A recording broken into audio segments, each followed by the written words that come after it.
History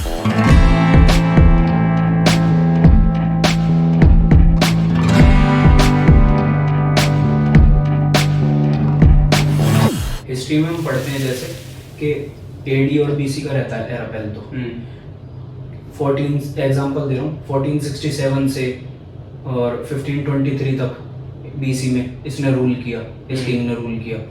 अलग अलग ruler आए अलग अलग टाइम पे। उस टाइम तो कोई पेपर की इन्वेंशन भी नहीं हुई थी ना, कोई इतनी टेक्नोलॉजिकल अपग्रेडेशन थी। तो हमें पता कैसे चल रहा है कि बिंदुसार के बाद अशोक ने मौर्यन डायनेस्टी संभाली। ये सारी चीजें हमें पता कैसे चल रही है? काफी डाउट है। जैसे मैं डायरेक्टली इनकी एग्जिस्टेंस पे क्वेश्चन करता था जब मैं पढ़ रहा था कि हमको एग्जैक्टली कैसे पता है। जैसे आज जो लोग हमारी वीडियो देख रहे हैं, आज से अगर 100, 200, 300 साल बाद अगर कोई ये प्लेटफॉर्म अगर खत्म नहीं हो जाता है बिल्कुल, अगर ये प्लेटफॉर्म रहता है तो इसके थ्रू किसी को तो कैसे पता लग सकता है कि ऐसे कोई दो लोग थे, क्योंकि हम इस प्लेटफॉर्म पे हैं। लेकिन पहले ऐसा कुछ नहीं था। यहाँ से जो टाइमलाइन पता चल जाएगी। हाँ, और अभी तक तो कहा सुनी। यहाँ पे तो टेक्नोलॉजी बड़ी हेल्प करती है, क्योंकि हमको जो वीडियो अपलोड हुई है वो डेट टाइम सब दिखाता है। लेकिन उस टाइम कुछ भी नहीं था। उस टाइम ना पेपर था, मतलब टेक्नोलॉजी का तो टीवी नहीं था उस टाइम। बस पढ़ाई होती थी, रात चलते थे, खत्म, और एम्पायर्स एक्सपैंड होते थे। तो मैं हमेशा यही क्वेश्चन करता था कि हमको पता कैसे चला। पहले तो ये जो बिंदुसार राज कर रहा था, हमको कैसे पता कि वो जो राज कर रहा है उसका नाम बिंदुसारी है। उसके बाद अशोक आया, हमको कैसे पता वो उसका बेटा है। चलो हमने कॉमन सेंस लगा ली कि एक जेनेटिकल डायनेस्टी का कॉन्सेप्ट होता है इंडिया में कि अगर कोई राजा है तो उसका बेटा हो गया तो राजा बन जाएगा। चलो हमने मान लिया कि बिंदुसार एक आदमी था, तो हमको ये कैसे पता कि उसके बेटे का नाम अशोक ही था।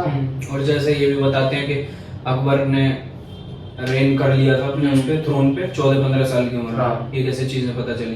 तो मतलब मेरा मेन है कि जो हम पढ़ लिख रहे हैं, जो हमें पढ़ाया जा रहा है वो ठीक भी है या किस बेसिस पे है वो सब कुछ?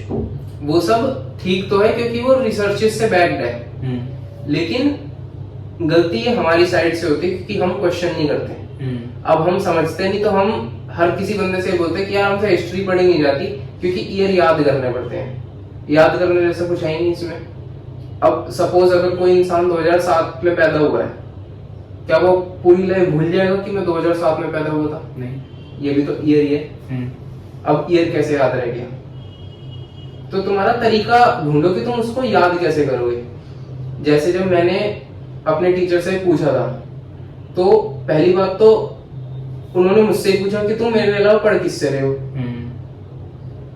क्योंकि ये क्वेश्चन मेरे से पहले उनसे किसी ने पूछा नहीं था कि हमको पता कैसे कि अशोक के बाद अशोक ही, मतलब बिंदुसार के बाद अशोक ही था और उसका नाम अशोक ही था।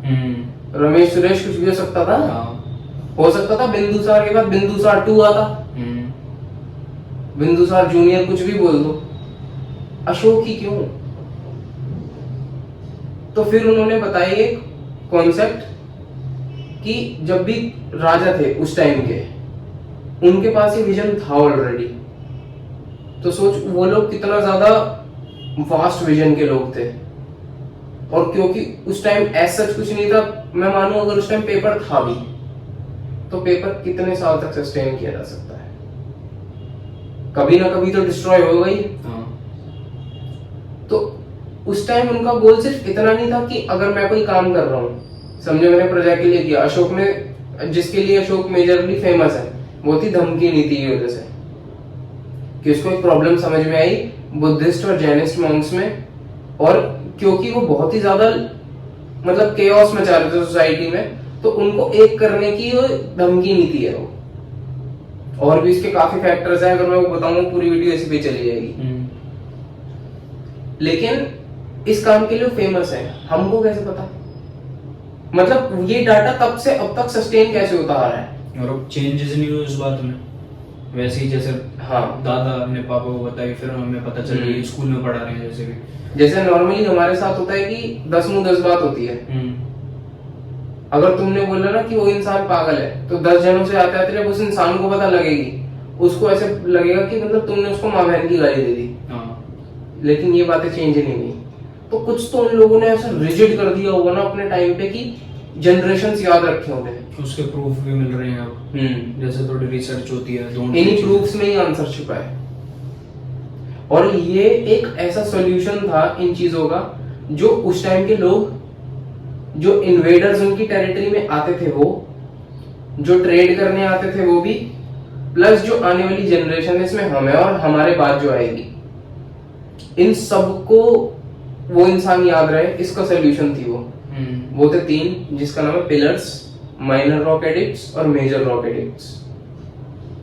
एडिक्ट्स का मतलब होता है कि समझ दीवार है, तूने इस दीवार पे किसी शार्प ऑब्जेक्ट से कुछ एनग्रेव कर दिया, इंस्क्रिप्शन है बेसिकली। हाँ, लेकिन इंस्क्रिप्शंस की अलग कैटेगरी है। इंस्क्रिप्शंस हम बोलते हैं उन चीजों को जिनको किसी मतलब एक चीज पे लिखा जाता है। जैसे उस टाइम की, जैसे तूने अशोक का जिक्र किया, चंद्रगुप्त मौर्य, बिंदुसार, अशोक, मौर्यन डायनेस्टी जो है, इस टाइम की जो इंस्क्रिप्शंस है ना वो कॉपर प्लेट के ऊपर लिखी गई है। तो एक अशोक स्तंभ सबने देखा है, अशोक स्तंभ और नेशनल जो हमारा वो है जिसमें शेर बने हुए हैं, इन दोनों में डिफरेंस है। जो हमारा नेशनल वाला है एम्ब्लेम, उसमें ऊपर लाइन है, और जो नीचे जहां पे चक्र वगैरह बने हुए हैं, जो बेस है उसका, उसके नीचे तो एक बहुत बड़ा सा पिलर है। पिलर के ऊपर जो पहला बेस है उस पे चक्र बना हुआ है, और चक्र के राइट हैंड साइड में बुल बना हुआ है और लेफ्ट हैंड साइड में हॉर्स बना हुआ है। बुल सिग्निफाई करता है एग्रीकल्चर को, क्योंकि बुल हल जोतता है। हॉर्स करता है आपकी डेवलपमेंट को, क्योंकि पहले के हिसाब से जो लोग अमीर होते थे ना, वो बड़े अलग अलग तरीके के हॉर्सेस रखते थे। हॉर्स होते सब पे थे, लेकिन जो सुपीरियर ब्रीड होती थी हॉर्स की, वो सिर्फ किंग्स एंड क्वींस पे होती थी, रॉयल ब्लड में। और शेर का मतलब रूल। उस जानवर को समझ जाओगे तो तुमको पता लग जाएगा कि वो ही जानवर क्यों चुना गया, मतलब किंग। और जो अशोक का है स्तंभ, उसमें ऊपर लाइन है, लेकिन उसके नीचे हाथी है। हाथी शो करता है धन की नीति को, to be humble, to be gentle, to be kind. ये डिफरेंस है इन दोनों में। इसीलिए अगर कोई बोले कि ये दोनों सेम है, तो ये सेम नहीं है। दिखते जरूर सेम है, क्योंकि ऊपर शेर अलग दिखता है, और ये नीचे जो है ये एनग्रेविंग्स है। तो एक बड़ा माइनर सा डिफरेंस है, लेकिन ये है। ऐसे से ही बहुत पहले थे। मेजर रॉक एडिक्ट्स वो होते हैं जो मतलब नाम से ही बड़ी बड़ी सी रॉक पे उनके काम लिखे होते हैं। उनका आइडिया था कि जो हम करेंगे ना, समझ जैसे किसी ने, कोई दिल्ली का राजा है, उसने मुंबई पे कब्जा कर लिया, तो अब वो दुनिया को बताए कैसे कि मैंने मुंबई पे कब्जा कर लिया?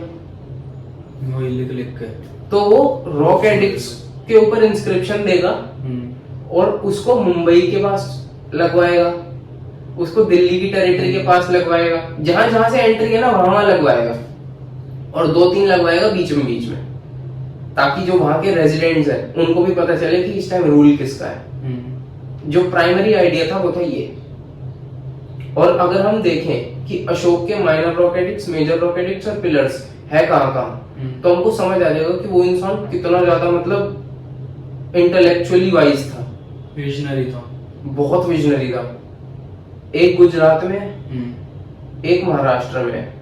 अगर आप ध्यान से देखो ना मैप पे, तो दोनों के साइड में समुद्र है। तो मतलब अगर कोई ट्रेडर आएगा उसको पता चलेगा अशोक के बारे में, ठीक है। अगर कोई इन्वेडर आता है उसको पता चलेगा अशोक के बारे में। और अशोक के बारे में तो इतनी मतलब थ्योरीज है, बहुत लोग मानते भी हैं, बहुत लोग नहीं भी मानते। ये क्यों मानते हैं और क्यों नहीं मानते ये भी बताता हूँ। अशोक को बोलते हैं कि अशोक के, चंद्रगुप्त मौर्य से शुरू करता हूँ। धनानंद को जब कौटिल्य ने बोला कि मतलब ये तुम्हारी, क्योंकि धनानंद की टैक्स पॉलिसी थी वो बहुत ऑप्रेसिव थी, जिसके लिए मेन धनानंद फेमस था। चाणक्य ने बोला कि इससे ना बहुत ज्यादा केओस हो रही है सोसाइटी में, डिविजन्स बनती जा रही। और उससे क्या होगा, एक तो तुम्हारा रूल वीक होगा, और हिस्ट्री में ना तुम वीक रूलर के नाम से लिखे जाओगे। धनानंद उस टाइम नशे में था, पता नहीं किस चीज के, उसने चाणक्य की बहुत बेइज्जती की कि अब ये सिखाएगा मेरे को, भगा दिया। फिर चाणक्य के चुल उठ गई कि अब इसको मेरे को डिथ्रोन करना है। उसके बाद ये स्टोरी आपको पता है कि चंद्रगुप्त एक मतलब बच्चों के साथ प्ले कर रहा था, बच्चा था कि मतलब चंद्रगुप्त राजा बना हुआ उस प्ले में और बाकी लोग मतलब प्रजा का रोल प्ले कर रहे हैं, कोई प्रॉब्लम लेके आ रहा है। तो चाणक्य वहां से इंस्पायर हुआ चंद्रगुप्त से और वहां से उसने सोचा कि इस बच्चे को मैं राजा बनाऊंगा अखंड भारत का। तो ऐसे ट्रेन करते करते करते करते इन दोनों ने अटैक किया और धनानंद ने बहुत बुरी तरह मारा इन्हें, बहुत ही बुरी तरह। तो उसके बाद जब ये पिट पिटा के आ रहे थे दोनों, तो एक हट के साइड में छुप गए, जंगल में एक हट थी उसके साइड में छुप गए। तो वहां पे एक मदर अपने बच्चे को खाना परोस के दे रही थी और इन दोनों को कुछ नहीं पता, बस एक आवाज आई कि चाणक्य है क्या तू बेवकूफ। अच्छा। तो ये दोनों एक दूसरे की तरफ देख रहे होंगे शायद कि मतलब एकदम अभी पिट के आए और पता नहीं कौन अनजान आदमी बोल रहा है। तो फिर चाणक्य ने अनजान बन के उनसे पूछा कि हमने सुना था कि आपने अपने बच्चे को चाणक्य जैसा मूर्ख बोला है, तो ऐसा क्यों? तो उसने बोला कि जब मैंने अपने बच्चे को खिचड़ी दी थी ना, वो बीच में से खा रहा था, उसको साइडों में से खानी थी, बीच में से गर्म नहीं होती है। हाँ, उसका हाथ जल गया और वो खा भी नहीं पाया और खिचड़ी भी गिरा दी। तो फिर चाणक्य उसके पैर छूता और बोलता है कि चाणक्य मैं ही हूँ, ठीक है, और आपने मेरे को मेरी लाइफ का बहुत ही बड़ा लेसन दे दिया। तो अब चाणक्य और चंद्रगुप्त क्या करते हैं, मगध की टेरिटरी को ना साइडों से कैप्चर करने की कोशिश करते हैं। जब कैप्चर कर लेते हैं और देख लेते हैं कि अब ये वीक होता जा रहा है, क्योंकि साइडों की टेरिटरी जो धनानंद के अगेंस्ट जा रहे थे जो रूलर्स, वो भी चंद्रगुप्त के साथ आ गए। तो ऐसे करते करते धनानंद को मार दी लात। अब चंद्रगुप्त जब आया इस थ्रोन पे, तो उस टाइम अलेक्जेंडर द ग्रेट जब मर गया था, तो वो अपना एक जनरल छोड़ गया था इंडिया, जिसका नाम था सेल्यूकस निकेटर। उसने और चंद्रगुप्त की वॉर हुई और चंद्रगुप्त ने मतलब तसल्ली से पीटा इसे, कहीं का नहीं छोड़ा। तो सेल्यूकस निकेटर बस जिंदा बच जाए इस चक्कर में उसने चंद्रगुप्त को कुछ चीजें दी। पहले तो बोला कि मैं अपना मतलब पूरी मेरी टेरिटरी दे देता हूँ मैं, जो आज के टाइम में पाकिस्तान अफगानिस्तान है पूरा। अच्छा अच्छा। वो टाइम सेल्यूकस निकेटर के अंडर था। तो चंद्रगुप्त बोलता है बेटा इसीलिए हराया था, वो तो मैं लूंगा ही। तो फिर चंद्रगुप्त उसे मारने वाला होता है, सेल्यूकस निकेटर बचने के लिए बोल देता है कि जो मेरी बेटी है तुम उससे शादी कर लो। तो मैरिज अलायंस का कॉन्सेप्ट आया यहाँ से, ठीक है। सेल्यूकस निकेटर बच गया, लेकिन क्योंकि Seleucus Nicator Alexander the great के उससे था और ये लोग ग्रीक थे, यहाँ से आता है इंडो ग्रीक का कॉन्सेप्ट। अच्छा अच्छा। क्योंकि अब जो सेल्यूकस निकेटर की बेटी और चंद्रगुप्त मौर्य का किड होगा वो इंडो ग्रीक होगा। लेकिन चाणक्य ने यहाँ पे बोला कि जो इनका बच्चा होगा ना वो कभी भी इंडिया पे रूल नहीं कर पाएगा, क्योंकि इंडिया को रूल करने के लिए प्योर इंडियन ब्लड चाहिए, ना कि इंडो ग्रीक। तो कल राइट्स ना हो, उसने उस बच्चे के पैदा होने से पहले ही ये पूरी कंडीशन रख दी थी सेल्यूकस निकेटर के आगे कि ये कभी राजा नहीं बनेगा, कोर्ट में जरूर होगा लेकिन राजा नहीं बनेगा। तो ऐसे करते करते हमको उन बच्चों के नाम भी नहीं पता, क्योंकि उन लोगों को कोई अपॉर्चुनिटी नहीं दे पाया कुछ ऐसा करने की, उन लोगों ने किया भी नहीं आउट ऑफ द वे जाके, वो लोग रिबेल नहीं थे, हमको इतना पता लगता है। उसके बाद बिंदुसार आया, क्योंकि वो एक प्योर इंडियन ब्लड था चंद्रगुप्त मौर्य से, उसने रूल किया। बहुत थ्योरीज कहती है बिंदुसार के 100 बेटे थे। उस आदमी ने मतलब अपने आप को फिजिकली खुश करने के अलावा कुछ किया ही नहीं मेरे हिसाब से। अगर 100 बच्चे थे तो अलग अलग रानियों से, अलग अलग रानी थी, मतलब पॉलीएंड्री वाज देयर। पॉलीएंड्री का मतलब होता है कि एक वाइफ मतलब एक हस्बैंड और मल्टीपल वाइफ्स, और इसी में एक पॉलीगैमी नाम का भी कॉन्सेप्ट आता है जिसमें एक वाइफ होती है लेकिन मल्टीपल हस्बैंड होते हैं, फॉर एग्जांपल द्रौपदी। तो इससे हम सोसाइटी इकोनॉमी सबका पता लगाते हैं। ये चीजें उन रॉक एडिक्ट्स और माइनर रॉक एडिक्ट्स में लिखी गई है और उनके नाम लिखे गए हैं बकायदा। इस वजह से हमें पता है कि ये ही इंसान था। जैसे अशोक ने जब धम्म की नीति अपनाई थी तो संस्कृत लैंग्वेज में यूज हुआ था और पाली लैंग्वेज में यूज हुआ है उस रॉक एडिक्ट्स में। तो उसमें लिखा हुआ है अशोक द कॉन्करर, मतलब जो वर्ड है उसका मतलब ये है अशोक द कॉन्करर। और फिर एक रॉक एडिक्ट में लिखा है अशोक जिसने मतलब पीस एस्टेब्लिश की है in the times of chaos. तो ये हमें बताता है कि शायद उस टाइम धम्म की नीति को अपना चुका था, बुद्धिज्म अपना लिया था, कलिंग वॉर हो चुकी थी, और ये उसके बाद का रॉकेट इक्ट है। तो ऐसे ना ये पूरा गेम अजम्पशंस पे चल रहा है कि अगर ये ऐसे हो गया तो इसके बाद यही हुआ होगा, और उसके बाद उससे रिलेटेड प्रूफ मिल गया तो थोड़ी सी श्योरिटी बढ़ती है। ये पूरा आर्कियोलॉजिकल गेम ऐसे चलता है। और जब ये हुआ कि अशोक मार सकता है बिंदुसार को, या मतलब बिंदुसार को सेंस हो गया था कि अशोक ज्यादा खतरनाक है, तो बिंदुसार ने क्या किया, रेदर देन फाइटिंग अशोक, उसने बोल दिया कि तुम उज्जैन के गवर्नर बन जाओ।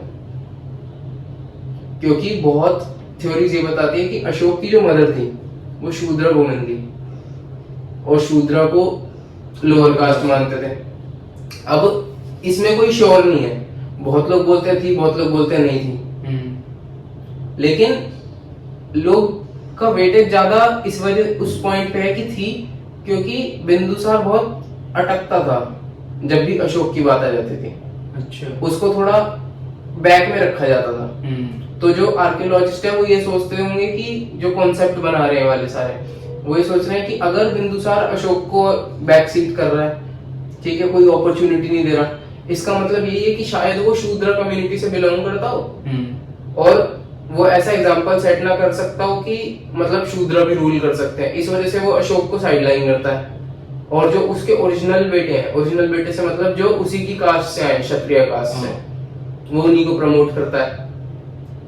तो वो अशोक से लड़ने की बजाय उसको उज्जैन का गवर्नर बनाता है कि तुम रूल कर। तो जैसे ना तैसे बिंदुसार की तबीयत हो जाती है खराब, और ये कोई मतलब बताता है इनको, अशोक को, कि मतलब तुम्हारे फादर और तुम्हारा बड़ा भाई जो अब राजा बनेगा बिंदुसार के बाद, वो ऐसी प्लानिंग प्लॉटिंग कर रहे थे, इसी वजह से तुम्हें उज्जैन का गवर्नर बनाया। और बहुत लोगों ने उसको ये भी बोला कि बिंदुसार तुम्हें मार भी सकता है। अशोक को गुस्सा आता है, वो 100 के 100 भाई मार देता अपने, 100 के 100। उसके बाद अशोक आता है थ्रोन के ऊपर।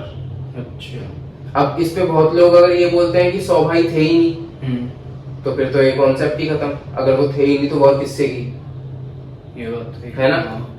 तो ये गेम सिर्फ अजम्पशंस पे चलते हैं। हम ये मान के चलते हैं कि थे, उसके बाद क्योंकि बिल्कुल ही मतलब वॉर ड्रिवन हो गया था अशोक के वॉर क्रेजी होने के बाद अब जब आदमी कोई लड़ रहा है तो ऋतिक रोशन तो नहीं है ऑब्वियसली, कि मतलब वो अखंड भारत का सेक्सीएस्ट मैन दिखेगा।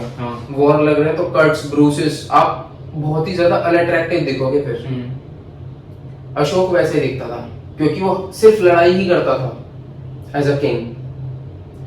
टेरिटरी एक्सपैंड करना, ठीक है, मतलब अगर कोई पसंद आए तो मैरिज अलायंस कर लेना, ऐसे एक्सपेंड कर लेना, मतलब उसका यही गेम चल रहा था। तो बहुत लोग ये भी कहते हैं, अब ये कॉन्स्पिरेसी बाय बुद्धिस्ट मॉन्क्स या नहीं ये किसी को नहीं पता, लेकिन बहुत लोग बोलते हैं कि शायद ये भी हो। क्योंकि एक ये होता है ना, आप जिस इंसान को पहले जितना ज्यादा विलन दिखाओगे उसके बाद आप देखोगे कि यार इसने बुद्धिज्म फॉलो कर लिया और अभी इतना अच्छा इंसान बन गया, तो उस रिलीजन या कम्युनिटी को मतलब उतनी वेटेज मिलती है, और ज्यादा लाइमलाइट में जाएगा। हाँ, अगर मैं बोलूं कि मैं बहुत बड़ा राक्षस था, ठीक है, और मैंने फिर एक रिलीजन है उसको अपना लिया, उसके बाद मैं बहुत संत बन गया, तो लोग ज्यादा अट्रैक्ट हो जाएंगे। तो बहुत लोग बोलते हैं ये बुद्धिस्ट मॉन्क्स की साजिश थी कि वो अशोक को इतना मतलब क्रूअल दिखाते थे कि 100 के 100 भाई मार दिए, ये मेड अप स्टोरीज हैं। लेकिन बहुत लोग विद प्रूफ के साथ बोलते कि ये चीजें मिली हैं। जिस लैंड पे वॉर हुआ, कलिंग का वॉर था, वहां पे मतलब उनकी स्वॉर्ड्स वगैरह, वेपन्स वगैरह मिले हैं। और कलिंग में कभी ऐसा नहीं हुआ कि वहां पे मतलब आर्म्स की फैक्ट्री थी, तो हम ये तो बोल ही नहीं सकते कि ये रॉ मटेरियल है। अगर टूटी हुई स्वॉर्ड, स्पीयर्स मिले, मतलब वॉर हुई है, ठीक है। कुछ लोग प्रूफ के साथ ये बोल रहे हैं, लेकिन इस पे बहस till the end of days चलती रहेगी। लेकिन सबको ये पता है कि कलिंग के बाद उसने बुद्धिज्म अपना लिया था। चंडाल अशोक नाम पड़ा था अशोक का, उसके इस मतलब रेन ऑफ टेरर को देखते हुए। लोग ये मान लोगों ने नाम रखा था अशोक का कि ये चंडाल अशोक है, क्योंकि जिस मर्जी को चाय मार देता है, ठीक है। हम्बलनेस मतलब है ही नहीं उसके अंदर, जो चीज भी एक इंसान को एक इंसान बनाती है ना, उसके अंदर है ही नहीं। अशोक सुबह उठेगा, कत्ल करेगा, सो जाएगा, ये है चंडाल अशोक। और इसके ऊपर जो मतलब बड़ी डिस्टर्बिंग सी स्टोरी है कि क्योंकि वो इतना अनअट्रैक्टिव था, तो उसने अपने महल में कमरे में अपनी जितनी रानियां थी ना, उन सबको बात करते सुन लिया था एक बार। वो रानियां एक दूसरे से बात कर रही थी कि यार मतलब अशोक ना बड़ा अनअट्रैक्टिव लगता है। अशोक ने सुन लिया और बहुत लोगों ने अफवाह फैलाई है, या पता नहीं सच है नहीं है, ये किसी को नहीं पता, क्योंकि इसके प्रूफ नहीं मिले। इसीलिए वो कहते हैं कि शायद ये बुद्धिस्ट मॉन्क्स की साजिश हो ऐसी स्टोरीज बनाना, ताकि अशोक और इविल दिखे और बुद्धिज्म अपनाने के बाद और काइंड दिखे, ताकि बुद्धिज्म में ज्यादा लोग गैदर हो पाए। तो अशोक ने क्या किया, उस कमरे में अपनी सारी वाइफ्स को, रानियों को बंद किया और जिंदा जला दिया। यह है चंडाल अशोक। उसके बाद अशोक बुद्धिज्म अपना लेता है कलिंग वॉर के बाद। उसके बाद धमकी नीति आती है। उसके बाद की स्टोरी हम सबने स्कूलों में पढ़ी है, अगर पढ़ी हो किसी ने तो। पढ़ाई तो सबको गई है, सिलेबस में है, इतना मुझे पता है। तो जो मेन क्वेश्चन था कि हमको पता कैसे लगता है कि ये है क्या, उसका आंसर फिर यही है, माइनर, मेजर और पिलर्स। अब हम ये देखते हैं जो पिलर्स है, जैसे अशोक स्तंभ की बात हो रही थी, अब उसके ऊपर इतना रिप्रेजेंटेशन करी हुई है।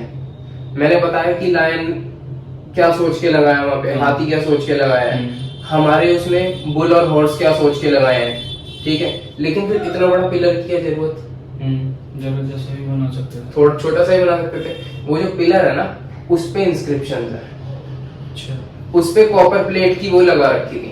लेकिन विद टाइम अगर वो भी हट गया है, तो लोगों ने क्या करना शुरू किया, जो लिखा हुआ था ना वो एज इट इज उस पिलर पे ही लिखना शुरू कर दिया, just to sustain it for a longer time period.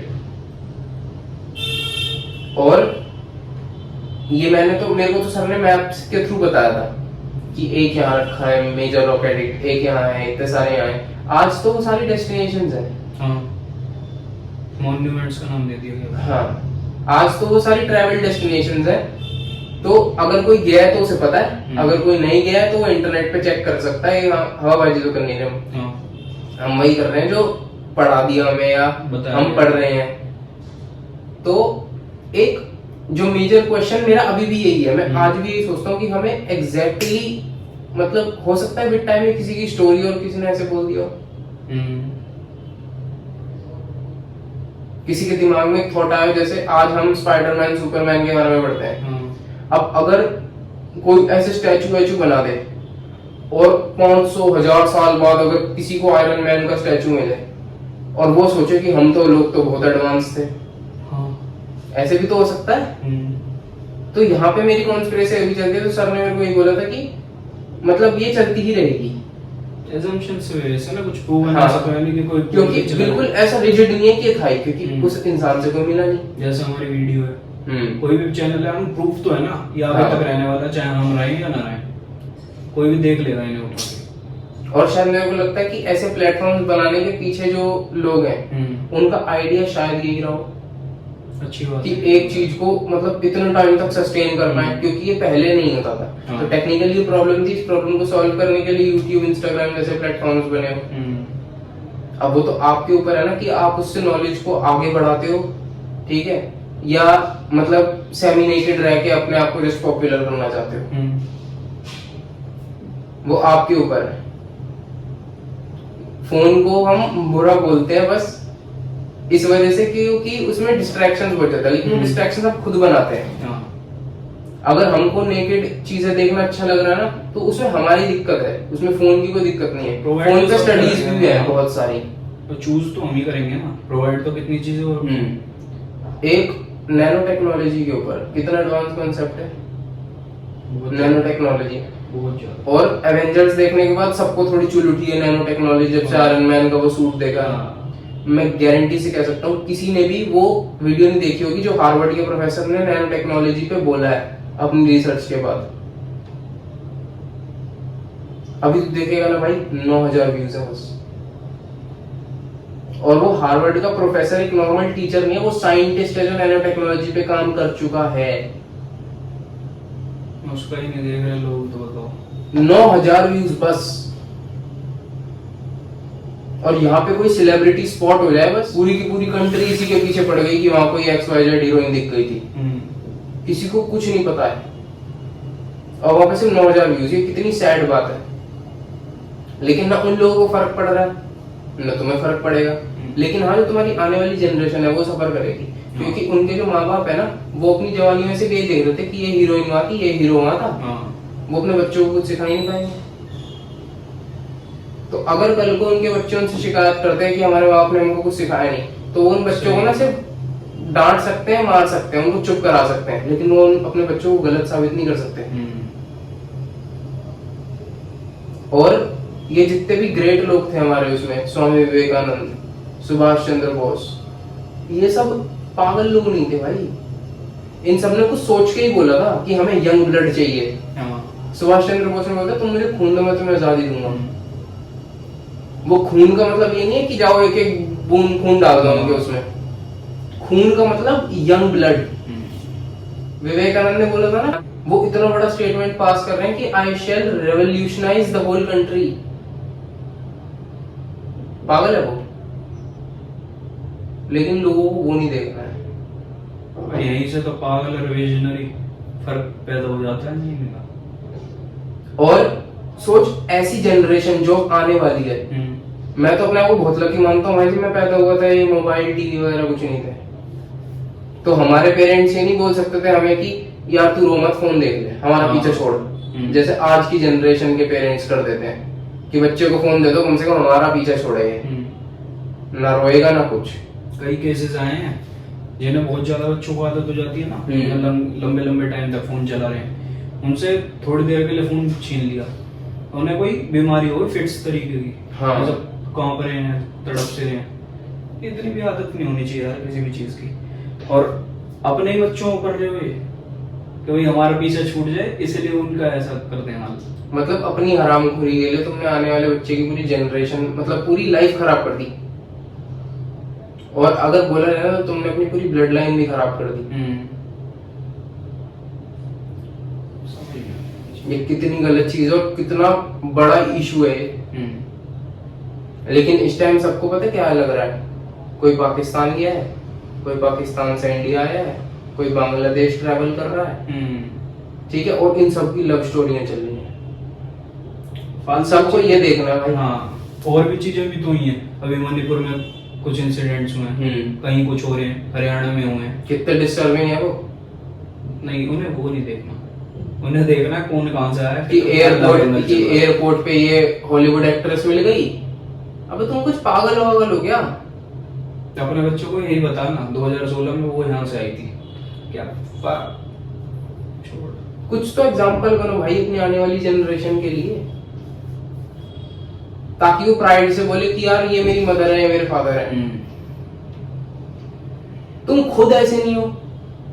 बाल को फिर एक्सपेक्टेशंस इतनी बड़ी रहती हैं, तुम साले पढ़ते नहीं हो, हम तुम पे पैसा लगा रहे हैं, तो तुम हो लायक तो पढ़ा क्या रहे हो। अब तू ये मान ले एंड्रू टेट फेमस हुआ मतलब उसने एक स्टेटमेंट बोलती, what colour is your Bugatti. ठीक है भाई, बुगाटी ऐसी क्या रहती है क्या। उस आदमी ने कितनी मेहनत की होगी उसके लिए। 50-50 हजार रुपए दे के ना सैलरी, कॉर्पोरेट्स ना आदमी को चूस लेते हैं बुरी तरीके से। और अगर आप देखो ना 50,000 रुपए में आप शायद ही कोई एक मिडिल लेवल कार अफोर्ड कर पाओ अपनी रिटायरमेंट के बाद। अगर आपको फाइनेंसेस की समझ है तो वो आदमी बुगाटी में घूम रहा है अपनी यूथफुलनेस में, 30s-40s के बीच में। तो कुछ तो उस आदमी के पास ऐसा होगा ना। डिफरेंस यही तो अलग कर देते, भीड़ यही छट जाती है इस चीज में। तो पूरी जिंदगी निकाल दो अपनी। वो अपने ऊपर काम कर रहा था जब तुम देख रहे थे कि ये हॉलीवुड एक्ट्रेस ने ये पहना हुआ था इस रेड कार्पेट में। तो अब बच्चे एंड्रू टेट को याद रखेंगे या ऐसे भूखाने को याद रखेंगे। एंड्रू टेट ऑब्वियस सी बात है, और झूठ तो बोल नहीं रहा वो कुछ भी। क्यों इतनी हेट मिल रही है, सारी चीजें प्रूव है यार, सबके सामने है। बहुत ही बुरा हाल है भाई, मेरे को तो समझ नहीं आता। और इसी वजह से जब मैंने सर से क्वेश्चन पूछा था, उन्होंने मेरे से मजाक में, मतलब उस टाइम तो मेरे को ऐसा लगा था कि शायद सर मेरा मजाक उड़ा रहे हैं, लेकिन जब ऐसे कॉन्वो आगे जाती गई तब मेरे को पता लगा कि उन्होंने पूछा कैसे। भाई 20 साल के टीचिंग एक्सपीरियंस में उनसे किसी ने भी ये क्वेश्चन नहीं पूछा था, किसी ने भी, कि हमको पता कैसे चला कि वो अशोक ही था, रमेश क्यों नहीं था, या कोई भी नाम। अभी ना वो महेश वाला जो गाना आया है, हाँ। सबको उसी पे वाइब मारनी है। वाइब क्या मारोगे यार उसमें, तुम सुनने लायक गाने नहीं हो। तो भाई कितने पागल है, कितने वेले हैं लोग। ऐसी चीजें वायरल हो जाएंगी जहाँ कोई इंफॉर्मेशन दे रहा हो ना या नॉलेज दे रहा हो, वो कुछ नहीं होंगी वायरल, क्योंकि मजा ही नहीं आता उन चीजों में देखने में। उसमें दिमाग चलाना पड़ता है। अब जो हम बातें करते हैं, अगर ये कोई सेलिब्रिटी कर दे या साइंटिस्ट कर दे, साइंटिस्ट को तो समझ भी आता है यार, कोई सेलिब्रिटी कर दे या कोई भी ऐसे ही ऊंचा नीचा उठा गिरा से बोल दे, लेकिन उसके यहाँ फॉलोअर्स ज्यादा है, उनकी रीच ज्यादा है, वो चीजें वायरल हो जाएंगी। हाँ। और लेकिन जो लोग बेस से ऐसे हैं, वो उनको दिक्कत होती है। उनकी चीजों में दम भी नहीं है बातों में, लेकिन लोग उन्हें देखेंगे क्योंकि ये सेलिब्रिटी बोल रहा है। हाँ। उन्हें मानने भी लग जाते हैं कई सारे, नॉलेज किसी उन्हें चाहिए। अब तो देखना कितने लोगों ने फॉलो किया जब सेलिब्रिटीज ने बोला कि अगर आपको ट्रांसफॉर्म करना है, दूध छोड़ दो, दही छोड़ दो, रोटी छोड़ दो, तो अब आदमी वो फैमिली मैन वाला वही बन जाए ना फिर, श्रीकांत, कि जीना ही छोड़ दो। बिल्कुल ही सही है यार, बंदा दिमाग से अब गाली सुनेंगे जो लोग ऐसे उल्टे सीधे काम करें, उन्हें समझाया जा रहा है। हर इंडस्ट्री का यही खेल है, ज्ञान फैलने वाले बहुत आते हैं, चाहे उन्हें किसी चीज का ना पता हो, लेकिन यार खुद की तो बुद्धि होती है भाई, किसी ने मुझे ये चीज बताई, लेकिन मैं भी देखूं उसे ऑनलाइन, रिसर्च करूं उसके बारे में, वो कुछ नहीं करनी। सर ने मुझसे यही बोला था कि इतना दिमाग तो कोई लगाता ही नहीं है कि ये नाम आया कहाँ से, तुम कोई क्वेश्चन बताया किसने, पहले मुझे ये बताओ सच सच। मैं कहा सर मेरे को खुद ही लगा पढ़ते पढ़ते अपने आप। कहते अपने आप तो नहीं लगा बेटा, झूठ बोल रहा है। मैंने उनको 5 मिनट कन्विंस किया कि सर मेरा जेन्युइन क्वेश्चन था ये। फिर उन्होंने बताया कि तुम ऐसा मत सोचना कि मैं तुम्हारा मजाक उड़ा रहा था, मेरे से जेन्युइनली किसी ने क्वेश्चन नहीं पूछा, क्योंकि आज की डेट में दिमाग चलाना बड़ा रेयर है। अगर तुम ये क्वेश्चन पूछ रहे हो, मतलब तुमने बड़े इंटरेस्ट के साथ उस चीज को पढ़ा है, तुमको समझ आया नहीं समझ आया वो बात की बात है, तुम इंटरेस्ट के साथ पढ़ने की कोशिश कर रहे थे, और एक टीचर के लिए यही बहुत है। गॉड ब्लेस यू बेटा, ये जीत थी मेरी उस दिन।